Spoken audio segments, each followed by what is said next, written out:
मी मुक्काम पोस्ट टाकळगाव, तालुका अहमदपूर, जिल्हा लातूर. कसं तिथून आलाय तू? हो, दादांना पाठिंबा द्यायला. दादाजी म्हणतील ती करणार आम्ही.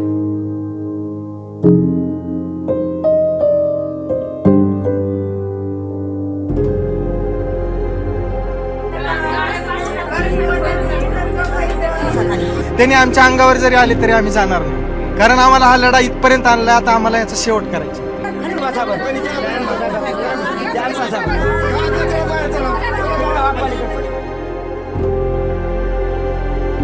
ह्या लढ्याचा शेवट गोडच आणि एकदम शिखरावरच करणार.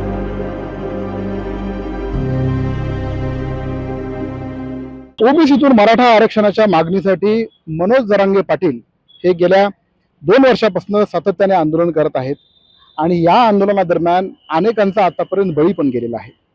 जरांगे पाटील हे सध्या मुंबईच्या आझाद मैदानामध्ये मागच्या 2 दिवसापासून ते उपोषण करत आहेत आणि मुंबईला जाण्यासाठी महाराष्ट्रातनं अनेक जण हे सध्या उपस्थित आहेत. लाखो मराठी त्या ठिकाणी उपस्थित आहेत.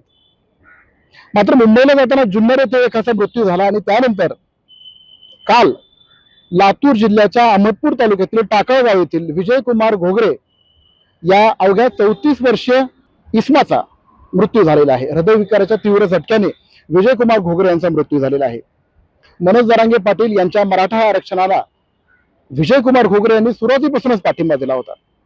मनोज जरांगे पाटील यांच्या विचाराने प्रेरित झालेले विजयकुमार घोगरे हे 29 ऑगस्टला आंतरवालीमध्ये पोहोचले.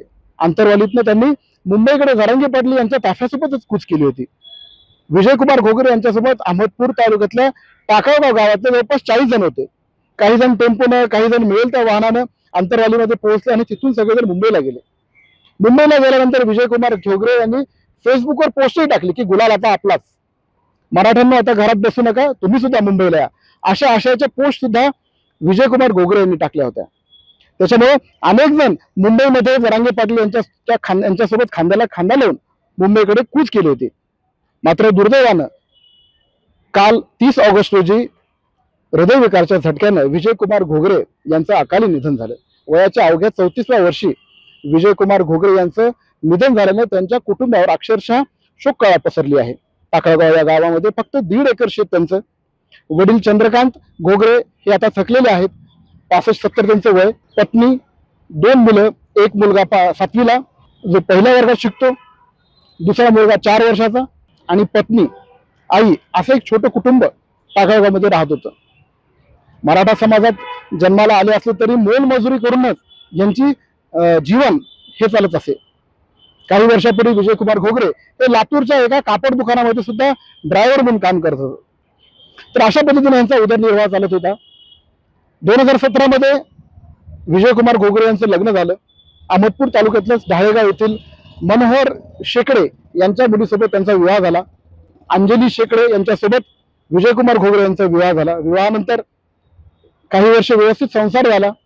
मात्र मुलांना कसं वाढवायचं, मुलं मोठं झाल्यानंतर त्यांना शिकवायचं कसं, हा सातत्याने प्रश्न विजयकुमार घोगरे यांच्या पुढे निर्माण व्हायचा. कारण घरची आर्थिक परिस्थिती, शेत अवघं 1.5 एकराचं जेमतेम शेत, त्या 1.5 एकरामध्येच वडिलांनी काबाड कष्ट करून विजयकुमारला वाढवलेलं आणि अशामध्ये आता आपल्या मुलांना, 2 मुलांना कसं शिकवायचं, हा मोठा प्रश्न विजयकुमार घोगरे यांच्या पुढे पडला होता.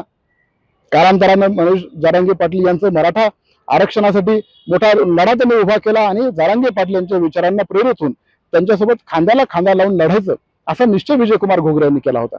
आणि त्यामुळेच मुंबईच्या आझाद मैदानामध्ये जे आता जरांगे पाटील सांगतात की निर्णायक लढ्यासाठी आम्ही मुंबईला आलेलो आहोत, त्या लढाईमध्ये सुद्धा आपल्याला सामील व्हायचंय. याच्यासाठी विजयकुमार घोगरे यांनी गावातल्या अनेक तरुणांना तयार केलं. अहमदपूर असेल किंवा लातूर जिल्ह्यातले जे त्यांचे सोयरे असतील, मित्र असतील, त्यांना सुद्धा जागा करण्याचं, चेतवण्याचं काम विजयकुमार यांच्या माध्यमातून झालं होतं. मात्र दुर्दैवानं वयाच्या अवघ्या 34व्या वर्षी त्यांचं निधन झालं. कुटुंबियांचं, नातेवाईकांचं असं म्हणणं आहे की 29 तारखेच्या रात्री मुंबईमध्ये जो पाऊस झाला, राहण्याचं त्यांच्याकडे ठिकाणा नव्हता. त्या पावसामध्ये विजयकुमार भिजले, खाण्यासाठी परेशानी झाली, जेवण तिथं त्या ठिकाणी नव्हतं आणि त्या सगळ्या दडपणामध्ये विजयकुमार होते आणि त्याच्यामध्येच त्यांचा हा दुर्दैवी मृत्यू झाल्याचं त्यांनी सांगितलंय. 29 ऑगस्टला न्यूज 18 लोकमतला त्यांनी मुलाखत सुद्धा दिली होती. आपले छत्रपती संभाजीनगरचे प्रतिनिधी सिद्धार्थ गोदाम यांना त्यांनी इंटरव्ह्यू सुद्धा दिला होता आणि आता आम्ही निर्णायक लढाईसाठी निघत आहोत आणि ओबीसी मधूनच मराठा समाजाला आरक्षण मिळावं अशी सुद्धा मागणी विजयकुमार घोगरे यांनी केली होती. मात्र अशा पद्धतीने अकाली त्यांचं निधन झाले, कुटुंबावर मोठी शोककळा पसरलेली आहे. एवढं मोठं डोंगरा एवढं संकट, त्याच्या 2 मुलांचा कसा सांभाळ करायचा. त्यांच्या पत्नीचं वय अवघं 28 वर्ष. घरून निघताना विजयकुमार घोगरे यांनी आपल्या मुलांना खाऊ घेऊन येऊ असं आश्वासन दिलं होतं. आता त्या मुलांनी कोणाच्या हाताकडे बघायचं. त्या पत्नीनं आता आपले पती परत येतील आणि परत आल्यानंतर आपण आपल्या संसाराचा गाडा हा पुढे घेऊन जाऊ अशा आशयाची स्वप्न बघितली. आता आपल्या संसाराच्या गाड्याचं काय होणार असा प्रश्न त्यांच्या पत्नींना पडलेला आहे. एकूणच घोगरे कुटुंबावरचा शोककळा पसरलीच, मात्र टाकळगाव असेल, अहमदपूर तालुका असेल आणि लातूर जिल्ह्यावर मोठी शोककळा या घटनेमुळे पसरलेली आहे. त्यांच्या कुटुंबियांनी असं म्हटलं की आता आणखीन किती बळी सरकार घेणार आहे, मराठा समाजाला आरक्षण मिळणार आहे की नाही असा सुद्धा प्रश्न त्यांनी राज्य सरकारला विचारला आहे. त्याच्यामुळे लवकरात लवकर आता सरकारने निर्णय घेऊन मराठा समाजाला ओबीसी प्रवर्गातनं आरक्षण द्यावं अशी सुद्धा मागणी घोगरे कुटुंबीय करताना दिसत आहेत. विजयकुमार घोगरे यांचं पार्थिव लातूर जिल्ह्याच्या अहमदपूर येथे आणल्यानंतर अहमदपूर येथील छत्रपती शिवाजी महाराज चौकात जवळपास 3 ते 4 तास त्यांचं पार्थिव ठेवण्यात आलं. जोपर्यंत मराठा समाजाला आरक्षण ओबीसी मधून मिळत नाही तोपर्यंत आम्ही इथून यांचं पार्थिव हलवणार नाही अशी सुद्धा भूमिका यावेळेस घोगरे कुटुंबियांनी आणि सकल मराठा समाजाच्या बांधवांनी केली होती. मात्र त्या ठिकाणी तहसीलदार असतील, उपविभागीय अधिकारी असतील यांनी त्या ठिकाणी आले आणि मराठा समाजाची त्यांनी समजूत काढण्याचा प्रयत्न केलाय. विजयकुमार घोगरे यांच्या पत्नीला शासकीय नोकरी समाविष्ट करून घ्यावं अशा 2 ते 3 प्रकारच्या मागण्या यावेळेस घोगरे कुटुंबियाकडनं करण्यात आलेल्या आहेत. त्यांच्या या मागण्यावर प्रशासनानं सकारात्मक विचार करू असं आश्वासन जरी दिलं असलं तरी मराठा समाजाला आरक्षण मिळणार का हा मोठा प्रश्न यामुळे निर्माण झालेला आहे. जरांगे पाटील यांच्यासोबत अनेक मराठा बांधव हे त्या ठिकाणी बसले असले तरी प्रत्येकानं आपल्या तब्येतीची काळजी घेऊनच बसलं पाहिजे. अन्यथा आज विजयकुमार घोगरे आणि ज्या मराठा बांधवांचा याच्यामध्ये बळी गेलेला आहे त्यांच्या कुटुंबावर जी वेळ आलेली आहे तशी वेळ कुठल्याही मराठा बांधवांच्या कुटुंबावर येऊ नये असं सुद्धा एक मतप्रवाह समाजामध्ये बनत चाललेला आहे. एकूणच या सगळ्या घटनेवर आता सरकार कशा पद्धतीची भूमिका घेणार. एका 34 वर्षीय विजयकुमार घोगरे सारख्या तरुणाचा हाकनाक बळी याच्यामध्ये गेला का हा मोठा प्रश्न यामुळे निर्माण झालेला आहे. तर अवघ्या 34व्या वर्षात हृदयविकाराच्या तीव्र झटक्यानं विजयकुमार घोगरे यांचं निधन झालेलं आहे. त्यांना कुठलाही मोठा आजार नव्हता, अगदी ते तंदुरुस्त असल्याचं कुटुंबियाकडनं सांगण्यात आलेलं आहे. मग नेमका त्यांच्यावर दबाव हा आरक्षणामुळेच आला का.